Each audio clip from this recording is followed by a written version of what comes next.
Welcome to Tiny Learners TV. Subscribe to our channel for more amazing stories. Thank you. The Roman Emperor and his horse.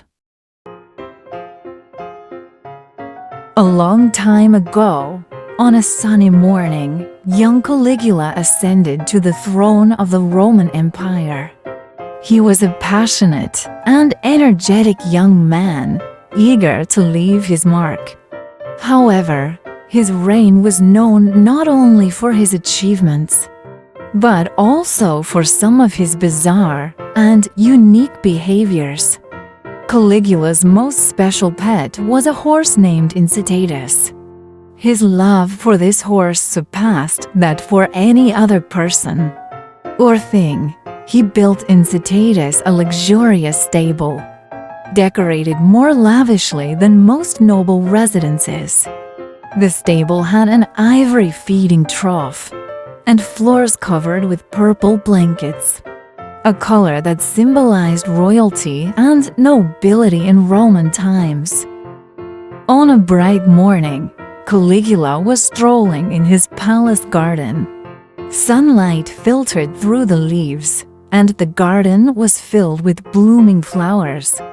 With a faint floral fragrance in the air, Incitatus, "The weather is so nice today. Let's go for a walk," Caligula said, gently stroking his horse. Incitatus softly neighed, as if responding to Caligula's greeting. They walked towards the garden together, with Caligula occasionally stopping to talk to his pet. "You know, Incitatus, I really wish people could be as pure and loyal as you."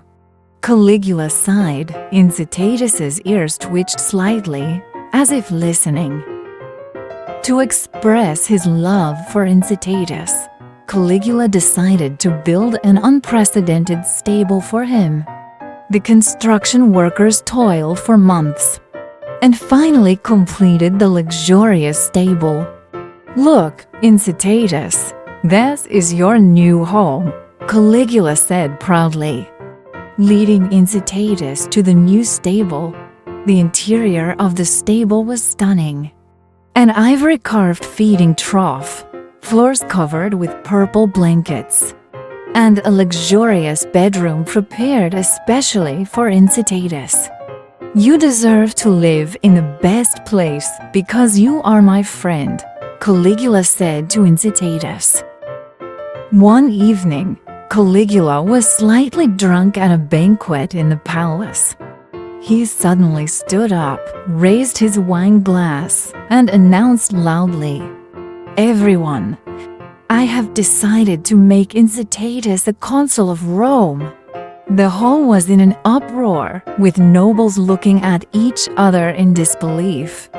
An old minister bravely stepped forward to dissuade him. "Your Majesty, such a decision would surely cause public outrage. The position of consul requires human wisdom and experience." Caligula, however, was unfazed and sneered. "Which one of you is more loyal and reliable than Incitatus? It will never betray me." Caligula's decision caused a huge uproar throughout Rome. Nobles gathered together to discuss countermeasures. They believed that Caligula's actions posed a serious threat to the stability of Rome and their interests. A young noble stood up excitedly and said, "We can no longer sit idly by. Caligula has lost his mind. If we let him continue like this, Rome will fall into chaos." An older noble nodded heavily. "We must take action to protect our homeland and people."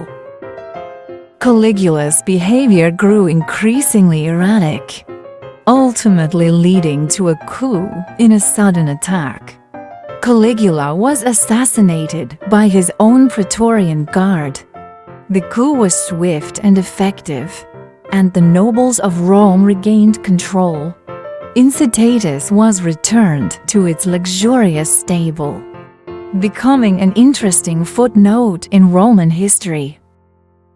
Caligula's story is not just a legend about a mad emperor and his pet, but a warning about the abuse of power and absurd decisions. As a ruler, one must remain rational and clear-headed, always putting the interests of the people first. Although Caligula's love for Incitatus was genuine, his private feelings were brought into state affairs, ultimately leading to his downfall. This is a reminder that power is a double-edged sword. Used wisely, it can benefit the people. Used unwisely, it can bring disaster.